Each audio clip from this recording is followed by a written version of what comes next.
Di sebuah desa tinggallah sebuah keluarga yang terdiri dari ayah, ibu, dan 4 orang anak. Sebelum anak keempat lahir, keluarga ini tinggal di sebuah rumah saudara yang kosong, dan alhamdulillah tidak disewakan pada waktu itu. Pada suatu hari, si ayah merantau ke kota untuk mencari nafkah, meninggalkan istri dan 2 orang anaknya yang masih kecil-kecil. Hari berganti bulan hingga tahun berlalu. Ayah dari 2 anak ini belum juga kembali. Dan tanpa sepengetahuan sang ayah, ternyata ibu dari 2 anak ini tengah mengandung anak ketiga mereka. Jangankan mendapat kiriman uang dari sang ayah, kabar pun tak kunjung mereka dapatkan karena waktu itu komunikasi masih sangat sulit. Baru ada beberapa yang memiliki telepon umum pada waktu itu. Dalam keadaan hamil tua, sang ibu masih saja pulang pergi ke kebun yang jaraknya berkilo-kilo untuk mengambil ubi sebagai makanan mereka. Hingga anak ketiga mereka dilahirkan, sang ayah tak juga mengetahui kabar tersebut. Begitupun sebaliknya. Oleh karena tidak mendapatkan kiriman uang dari sang ayah, sang ibu pun membuat aneka jajanan untuk dijual. Mulai dari menjual kerupuk yang lalu ditukarkan dengan ikan, menjual pisang ijo, pisang molen, dan aneka jajanan lain. Belum lagi sang anak yang menjual es ke sekolah dan menjual roti keliling kampung setiap paginya.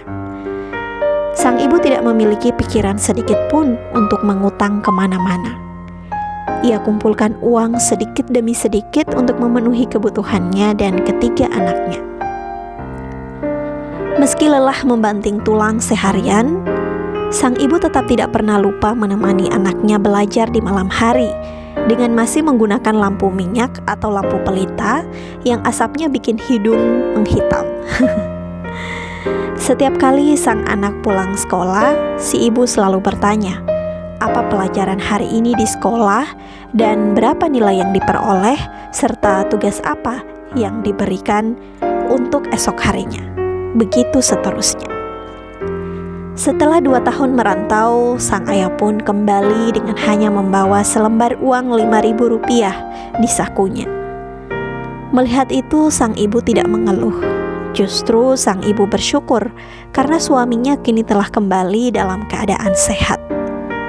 Sang ibu tidak mengkhawatirkan uang karena ia sudah memiliki uang dari hasil dagangannya meskipun tidak banyak. Sang ayah lalu mulai memasang rumpon, yaitu alat pengumpul ikan dari bambu. Sementara sang ibu menjajakan barang-barang perabot rumah tangga milik orang lain dengan menggunakan gerobak dari satu kampung ke kampung lainnya. Kadangkala sang ibu juga menjunjung barang di atas kepalanya. Beberapa orang yang mengenalnya seringkali menertawakan. Tapi si ibu ini tidak baperan, lalu berhenti berjualan. Si ibu ini justru membalasnya dengan tertawa juga. Prinsipnya satu, daripada berhutang ke tetangga, lebih baik ia berdagang untuk mengumpulkan sedikit demi sedikit uang. Suatu hari, ketika sang ayah sedang berada di laut untuk mengambil ikan dari rumpon miliknya, tiba-tiba angin kencang datang disertai hujan. Tali rumpon sang ayah pun putus dan hanyut terbawa arus. Sang ayah lalu merantau lagi ke kota untuk mencari nafkah. Namun lagi-lagi sang ayah pulang justru dalam keadaan pincang. Sang ayah terkena rematik yang menyebabkan kakinya hampir lumpuh, bahkan nyaris meninggal dunia. Melihat kerja keras ibunya dan juga ayahnya, sang anak pun berdoa dalam setiap sholatnya. Ya Allah, ampunilah dosa kedua orang tuaku. Karuniakanlah kepada mereka rezeki, kesehatan, dan umur yang panjang. Mudahkanlah mereka dalam urusan-urusan mereka, lancarkanlah segala usaha-usahanya, mudahkanlah mereka dalam sakratul mautmu nanti, serta jadikanlah mereka penghuni syurgamu. Itulah doa pertama sang anak yang selalu diulang-ulang dalam setiap sholatnya hingga hari ini. Alhamdulillah, sang ayah sembuh dari sakitnya dan mendapatkan tawaran pekerjaan sebagai pelaksana sebuah proyek. Untuk pertama kalinya, hasil pekerjaan tersebut dibelikan TV LG yang masih awet sampai sekarang. sepeda motor Jupiter MX untuk dipakai anak pertamanya ke sekolah dan membangun rumah. Sang ayah juga sering membelikan buku untuk anak keduanya setiap hendak ke kota. Biasanya sang ayah membelikan buku pidato dan beberapa buku bahasa Inggris. Sang ayah memiliki sifat yang temperamen. Beliau mendidik anak-anaknya dengan nada suara yang keras, namun tidak memukul. Sampai hari ini masih seperti itu. Anak-anaknya masih sering kaget jika ayahnya berteriak atau matanya melotot sambil menggigit bibirnya. Namun, meskipun sang ayah hanya lulusan SMP, akan tetapi beliau bisa nyambung diajak sharing tentang apapun topiknya. Sang ayah selalu mengajarkan anaknya untuk menuntut ilmu setinggi-tingginya dan mencari teman sebanyak-banyaknya. Sang ayah memberikan kebebasan kepada anak-anaknya untuk mengikuti apapun selama itu untuk mengembangkan wawasan anak-anaknya. Beliau sungguh sangat mengupayakan anak-anaknya mendapatkan pendidikan terbaik. Sementara, si ibu masih tetap melanjutkan berdagang. Si ibu juga berjualan kosmetik yang diisi di tas besar kala itu, lalu berjualan dari rumah ke rumah. Waktu berlalu, si ibu ini pun mulai membuka toko kelontong di rumahnya. Mulai dari meja kecil, dos-dos Indomie yang dijadikan rak, sampai memiliki etalase. Setelah itu, ibu ini menjual pakaian milik saudara yang kemudian dijualnya juga dari rumah ke rumah. Lalu berinisiatif menjual milik sendiri, juga dari rumah ke rumah sampai memiliki toko pakaian di pasar. Ibu ini lalu tidak lagi menjual barang perabot rumah tangga milik orang lain, keliling dari kampung ke kampung. Kini sang ibu ditemani sang ayah justru membantu orang lain untuk melengkapi rumahnya dengan berbagai perabot rumah tangga dengan cara bisnisnya sendiri yang sangat memudahkan orang-orang. Berkat usaha yang sungguh-sungguh, kini kehidupan ayah dan ibu itu sudah jauh lebih baik dengan tetap memegang prinsip hidup sederhana.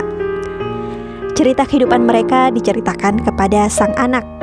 Sang anak pun menjadikan perjuangan orang tuanya, terutama ibunya, sebagai contoh bahwa apapun itu, kalau kita bersungguh-sungguh, pasti berhasil. Setiap orang tua memiliki cara masing-masing dalam mendidik anak. Sang ayah mendidik anaknya dengan keras dan tegas agar anak-anaknya bermental kuat di kemudian hari. Tidak mudah menyerah dengan keadaan sesulit apapun itu. Selalu berani berpendapat di hadapan siapapun, setinggi apapun jabatannya, yang penting tetap sopan. Dan sang ibu mendidik anak-anaknya bukan dengan kata-kata, tapi dengan contoh. Diam-diam sang anak juga memperhatikan kebiasaan sang ibu. Selain tekun dan sabar, sang ibu juga sangat rajin bersedekah. Ibunya fokus mengembangkan usaha-usahanya dan tak pernah usik dengan kehidupan orang lain. Hatinya begitu tenang dan damai. Jika kesuksesan diukur dari kemewahan, keluarga ini sangat sederhana. Belum ada mobil kok yang terparkir di halaman rumahnya. Tapi bagi anaknya yang menyaksikan secara langsung orang tuanya berproses, ia bersyukur dari orang tuanya ia bisa belajar dan melihat bukti secara langsung bahwa tekun dan sungguh-sungguh adalah kunci keberhasilan. Dan itu juga yang selalu ia terapkan apapun yang sedang ia kerjakan. Sang ibu dan sang ayah itu adalah mama dan bapak. Ini cerita tentang rumahku dan keluargaku. Aku bersyukur diceritakan kisah inspiratif ini sedari dulu, sehingga aku jadikan bekal untuk berproses menjadi lebih baik dari hari ke hari. Dan aku baru menyadari, jika ternyata doa yang selalu kuulang-ulang dalam setiap akhir sholat itu dikabulkan oleh Allah Subhanahu wa Ta'ala. Alhamdulillahirabbil alamin. Semoga cerita ini bisa menginspirasi kamu, dan semoga doa-doa yang juga sering kamu ulang-ulang dalam sholat kamu senantiasa dikabulkan oleh Tuhan. Amin ya rabbal alamin.